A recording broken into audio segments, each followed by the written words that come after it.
नमस्कार, प्रदेश की अहम खबरें लेकर हाजिर है सुजस आवाज राजस्थान। प्रदेश की सुर्खियां अरिंदम और सालेहा के साथ। दौसा जिले में लालसोट क्षेत्र में समेल गांव में मोरल नदी पर एनीकट बनाया जाएगा। इसके लिए मुख्यमंत्री अशोक गहलोत ने 22 करोड़ 80 लाख रुपए की मंजूरी दी है। इस एनीकट से आसपास के क्षेत्र का भूजल स्तर बढ़ेगा और समेल, होद्याली, मांडलिया, रूपपुरा और गुमानपुरा सहित कई गाँव में सिंचाई सुविधाओं का भी विस्तार होगा। मुख्यमंत्री ने सांगानेर में सरकारी गर्ल्स कॉलेज के भवन निर्माण के लिए 2 करोड़ 43 लाख रुपए का अतिरिक्त बजट भी मंजूर किया है। ये राशि मिलाकर भवन निर्माण अब कुल 6 करोड़ 93 लाख रुपए से होगा। राजस्थान बजट 2023-24 को अमली जामा पहनाने के लिए मुख्य सचिव उषा शर्मा ने कल वीडियो कॉन्फ्रेंसिंग के जरिए प्रदेश भर में वरिष्ठ प्रशासन और पुलिस अधिकारियों के साथ संवाद किया। उन्होंने बजट घोषणाओं को समय पर पूरा करने और कानून व्यवस्था बनाए रखने के लिए आपसी समन्वय के साथ काम करने की बात कही। आपको बता दें कि मुख्यमंत्री अशोक गहलोत ने विधानसभा में बजट पेश करने के बाद 22 फरवरी को सचिवालय में वरिष्ठ अधिकारियों की बैठक ली थी। इसमें बजट के प्रावधान और स्वास्थ्य, शिक्षा तथा आर्थिक और सामाजिक सुरक्षा मुहैया कराने वाली सरकार की सभी कल्याणकारी योजनाएं प्रदेश के अंतिम व्यक्ति तक पहुंचाने का संकल्प जताया था। राज्यपाल कलराज मिश्र ने आज बीकानेर में स्वामी केशवानंद कृषि विश्वविद्यालय के 19वें दीक्षांत समारोह में हिस्सा लिया। इस मौके पर उन्होंने विभिन्न उपाधियां और 14 स्वर्ण पदक प्रदान किए। प्रोफेसर पंजाब सिंह और प्रोफेसर अमरनाथ मुखोपाध्याय को कृषि के क्षेत्र में अहम योगदान के लिए डॉक्टर ऑफ साइंस उपाधि से सम्मानित किया गया। इस अवसर पर राज्यपाल ने कहा कि कृषि क्षेत्र में भी बालिकाएं अब उत्साह के साथ आगे आ रही हैं। स्वामी केशवानंद राजस्थान कृषि विश्वविद्यालय बीकानेर के इस 19वें दीक्षांत समारोह पर आप सभी को बहुत बहुत हार्दिक बधाई और शुभकामनाएं। सबसे अच्छी बात आज के पदक वितरण के अंतर्गत ये आई है कि कुल स्वर्ण पदक 15 दिए गए, जिसमें से छात्राएं 8 पाई हैं और छात्र 7 पाए हैं। कुल विद्या वाचस्पति में 24 लोगों को दिया गया है।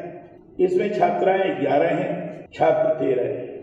लेकिन कृषि जैसे विषय में जो कि पुरुषों का एक अधिकार माना जाता है, छात्राओं की इस प्रकार की सहभागिता और सफलता नए भारत के निर्माण में निश्चित रूप से सहायक होगी। गांधीवादी संस्थानों का 2 दिन का राष्ट्रीय सम्मेलन आज से अजमेर में शुरू हुआ। शांति और अहिंसा विभाग की ओर से गांधी स्मृति उद्यान में हो रहे इस सम्मेलन में देश भर के विभिन्न राज्यों से आए 200 से ज्यादा प्रतिनिधि हिस्सा ले रहे हैं। गांधी शांति प्रतिष्ठान के अध्यक्ष कुमार प्रशांत और समग्र सेवा संघ के सवाई सिंह भी इसमें शामिल हैं। आपको बता दें कि शांति और अहिंसा विभाग की शुरुआत करने वाला राजस्थान देश का पहला राज्य है। विभाग की ओर से इसी कड़ी में आज प्रतापगढ़ में गांधी दर्शन प्रशिक्षण शिविर की शुरुआत हुई। गवर्नमेंट पीजी कॉलेज प्रतापगढ़ सभागार में हो रहे इस शिविर में महात्मा गांधी का संदेश गांव-गांव, ढाणी-ढाणी तक पहुंचाने और सौहार्द और भाईचारे की आवाज बुलंद करने का संकल्प लिया गया। राजस्थान आवासन मंडल के 54वें स्थापना दिवस पर आवासन आयुक्त पवन अरोड़ा ने मंडल के सभी कार्मिकों को बधाई दी है। उन्होंने उम्मीद जताई कि सभी का इसी तरह जोश कायम रहे और हाउसिंग बोर्ड प्रदेश की ही नहीं देश भर में उपलब्धियों के साथ मिसाल कायम करे।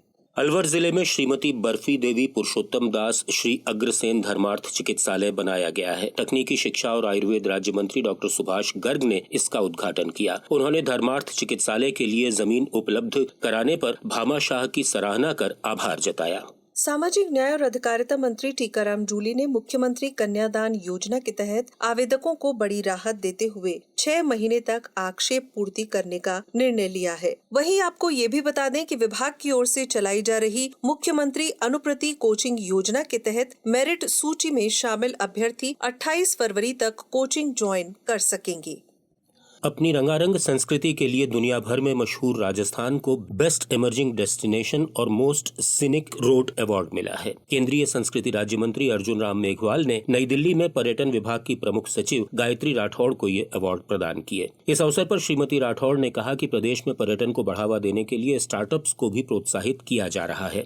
I can speak about my state as I was mentioning earlier that now treating it as an industry. Now we are focusing on ease of doing business in tourism. So the first and the foremost step was declaring it as an industry, then setting up a one-stop shop where all the investors, especially the startups, we are focusing on startups because the big investors, there is a lot of hand-holding in form of customized packages, SGST reimbursement, lot of relaxations. But those who want to start anew, whether it is a small two-wheeler ride, whether it is a small 3-room paying guest house, whether it is a small guest house, say 6-room guest house, and they are the ones who do not know where to go. So there, every district we have our facilitation cell and also our online cell, and that is being regularly monitored weekly basis at our level. And happy to share that in past 1 year we were able to facilitate 762 such applications. So I think that is a big thing, and hopefully in coming this year or next year when they are operational, so they will add value, they will bring lot of fresh air, breath of fresh air to tourism in Rajasthan. जब बात पर्यटन की चली है तो आपको ये भी बता दें कि जयपुर की जल महल की पाल पर हर शनिवार और रविवार नाइट मार्केट लगाया जा रहा है। स्थानीय नागरिकों और सैलानियों का इसके प्रति खासा रुझान देखने को मिल रहा है। और ब्यौरा मेधा से। मुंबई, नई दिल्ली, चंडीगढ़ के अलावा कई शहर नाइट आउट के लिए फेमस है। इसी तर्ज पर जयपुर में भी नाइट टूरिज्म को बढ़ावा देने की पहल करते हुए जयपुर के जल महल की पाल पर सप्ताह में 2 दिन शनिवार और रविवार को लगने वाले नाइट मार्केट में प्रदेश के ट्रेडिशनल हॉट से लेकर मॉडर्न मार्केट की झलक देखने को मिल रही है। यहाँ पर कलरफुल लाइटिंग के बीच करीब 150 दुकानों पर हैंडीक्राफ्ट, जयपुरी रजाई, सांगानेर बेडशीट, ट्रेडिशनल ज्वेलरी और तांबे के बर्तन के साथ ही ब्लू पॉटरी, जयपुरी जूतियाँ, बंधेज की साड़ियों की खरीदारी का लुत्फ उठा सकते हैं। शॉपिंग के साथ ही राजस्थानी, पंजाबी और साउथ इंडियन फूड का भी स्वाद लिया जा सकता है।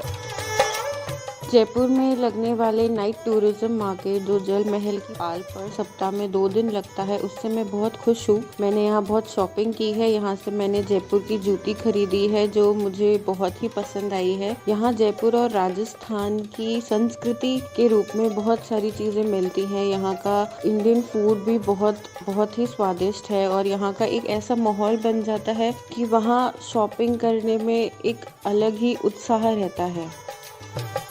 इसके अलावा राजस्थानी कल्चर को बढ़ावा देने के लिए कलाकार फोक डांस करते नजर आते हैं। सुजस आवाज राजस्थान से मेधा।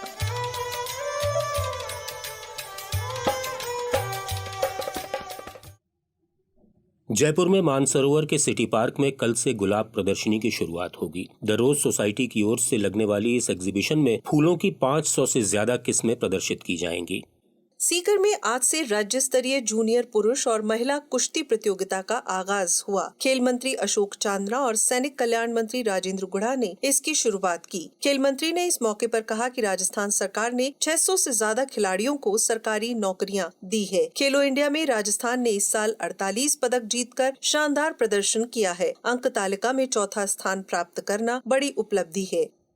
मेडल सही उम्र में खेला तभी जीता जा सकता है। राजस्थान सरकार निरंतर खेलों को आगे बढ़ाने के लिए काम कर रही है। चाहे 2% अमेंडमेंट में जॉब का अमेंडमेंट किया हो, चाहे आउट ऑफ टर्न में जॉब अमेंडमेंट किया हो, ये दोनों योजनाओं में अमेंडमेंट के तहत कम से कम 600 से ऊपर खिलाड़ी राजस्थान सरकार में जॉब मिल चुकी है। 600 से ऊपर खिलाड़ी। खेलों से यदि आप सुपरस्टार खिलाड़ी नहीं बनेंगे, यदि आपकी सरकारी जॉब भी नहीं लगेगी, तो आप एक फिट इंसान तो बनेंगे। और एक एक व्यक्ति जब फिट और हिट होगा तभी फिट और हिट राजस्थान का निर्माण होगा। तो खेल कभी भी जाया नहीं जाएगा। और अब बात होली की। पुष्कर में 1 मार्च से होली महोत्सव मनाया जाएगा। वहीं भरतपुर में भी ब्रज होली उत्सव होगा। इधर जयपुर के आराध्य देव गोविंद देव जी मंदिर में 27 फरवरी से 4 मार्च तक होलिका उत्सव की धूम रहेगी। इसमें नृत्य और गायन की प्रस्तुतियां होंगी। मंदिर परिसर में होली का उत्साह अभी से नजर आने लगा है। लोग नृत्य और रास लीलाएं कर रहे हैं।